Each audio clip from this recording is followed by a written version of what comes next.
think of an organization that deals with crowdsourcing and when they came into being, and then on the vertical axis, it's just how big are they? And I use Metcalfe's law, which you don't need to know, but basically it's what's the impact to the world. Crowdsourcing can be divided right now into three major categories. It's creating things, organizing things, and predicting things. And that's how I divided this group. So in the creation, the National Board of Health, NCBI thing, I've got the thing wrong, it's the Human Genome Project. In 1981, they took what we knew about the human genome and they gave it away on the internet. And that really was the first thing I could find that it fits with a modern interpretation of crowdsourcing.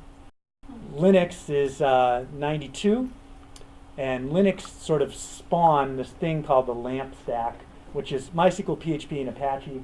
As I said before, that's over half the web runs that technology. The rest of the chunk would be Microsoft and Oracle.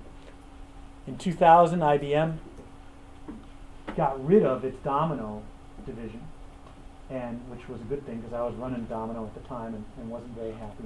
And they threw all into Linux, which was the first major investment in a shareware software by a big company. So what they said, which was pretty amazing, was that we're going to throw away our own product and we're going to invest in this thing that's developed by the crowd, and we're going to make money servicing it, which is a pretty unique idea. So what they saw immediately happen was their investment in programming time plummeted, and the amount of time they spend talking to customers went way up. And they own the customer relationship a lot better, and that's another theme that I have throughout the presentation. Innocentive is a pretty cool little company. It's out of Massachusetts, I think it's Cambridge, and what they do is farm out scientists. They find scientists that are retired or looking for something to do, and companies will post through them very complicated tasks, like how do I get this red wine out of my shirt? Procter & Gamble uses them. I was safe tonight. But the idea is they become your product development department in the very, very high-end scientific ventures. And someone sitting in their garage, is helping the big company develop, and they sort of bid on the task based on their experience, and then are awarded contracts and work as a sort of loose mesh network of experts. Procter & Gamble has a target to develop 35% of its new products by 2010 outside the company, which if you said that 10 years ago, you would have been hung at Procter & Gamble because they did everything inside. But they have discovered the power of that. And the way they look at it is, instead of 10,000 scientists they have on staff, they have 9 million people working on their behalf around the world on different problems. Liffen is a Chinese company that makes motorcycles, and they do so in a crowdsourced manner. They don't have any real formal manufacturing facility. Everything is very loosely contracted out, and networks of parts suppliers work together, and they made 9 million motorcycles last year and are rapidly taking over the Japanese motorcycle market. So I threw that one in there because it's something real. I think we can sort of see that better. Yes? Is there ever any sort of compensation within the network? Yes, good question. A lot of people think that pure crowdsourcing is for free. And certainly in the Linux example it is. But in Procter & Gamble, some people, the contracts are worth $75,000 for some of their contracts to solve problems. So, and I also believe that it should be for pay, because that's the only real way to make sure that performance is up to par. Okay, so that's the create cycle. This is the prediction cycle. And it's not as well formed because I think it's a little further out there, but I have the NFL there. The reason why the NFL is there is that the Mirage betting line in Las Vegas accurately predicts the outcome of NFL games 75% of the time. Okay. So if you wanted to predict something in your business, why not have people bet on it? I mean, it sounds sacrosanct, but you know, the proof is in the pudding. If you could be 75% accurate predicting the success of a product, and Merck does this, by the way, why wouldn't you? And, Who Wants to Be a Millionaire? The stat there is that when you're allowed to call an expert on Who Wants to Be a Millionaire, they're 65% right. When you let the crowd decide, the viewers and studio audience, they're 91% accurate. American Idol it's sort of just voting, but the reason why American Idol was set up was to help find the next big superstar. It's not just a TV show.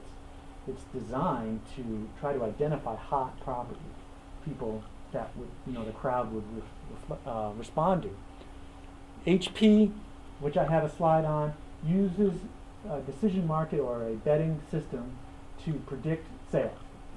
And they're much more accurate at doing that than they were the old way. Get all the salespeople together and say, how much are you going to sell next quarter?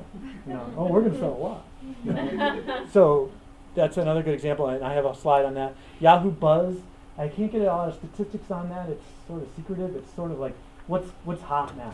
Tell us what's hot now, and then people vote on it. Just one comment too on American Idol. I read somewhere that in the 6 years the show has been on, they've put like 100 hits from all the artists that would go like top 40, top 50. And that's come through non-traditional means of just getting it from the crowd. So it's been an amazing kind of model for reinvigorating at least that part of the music. And it takes the guesswork out. It takes the guesswork. Because if you have the #1 show on TV, the reason, our evidence would suggest it would be a successful album. Okay. Now, this is organization. Google is the king, of course. And the way Google works is quite a bit different than a regular search engine. The idea is that if you have a blog and you put a link out on your blog to MENG, that's a vote in MENG's favor. And that's the primary way Google organizes its hits. It's quite a bit different than somebody like Yahoo, who has people and computers who troll the web and rate it based on a scale that they have developed. So Google is really just purely depending on links on the web and how your page is structured as well. Wikipedia, we've already talked about. It's the big organizer of knowledge. YouTube is a crowdsourced organizer. No one at YouTube produces content. It's all from the crowd. MySpace, same thing. And two things I really like to spend a little time on, Zopa and Prosper, which are companies that take advantage of the Latin American concept of a tanda. A tanda is a lending practice whereby the town gets together and says, we need a grocery store, and someone is willing to provide that grocery store, and we trust them. So we're going to pool our money together and give it to them. It's sort of probably the way banks started, and now it's sort of a novel concept. Zopa and Prosper do that online, and they do it in slightly different flavors, but the idea is that you can go online, see something you want to invest in, choose your risk level as a slider, and buy into it. You're protected. They have the same collection practices as a normal bank. Don't Buy Me is one of my favorites. GM had the famous Chevy Tahoe commercial. You could make your own commercial online, and they got burned huge because people made commercials that said, this sucks. And, are you wrecking the hearth by buying this thing? So that's an example of crowdsourcing. I really didn't want this to be this yay rah rah crowdsourcing speech. You can get burned crowdsourcing, and Chevy got burned big time by not filtering the results. They simply put it out there, and the commercials are hilarious. I mean, if you drive a small car, especially.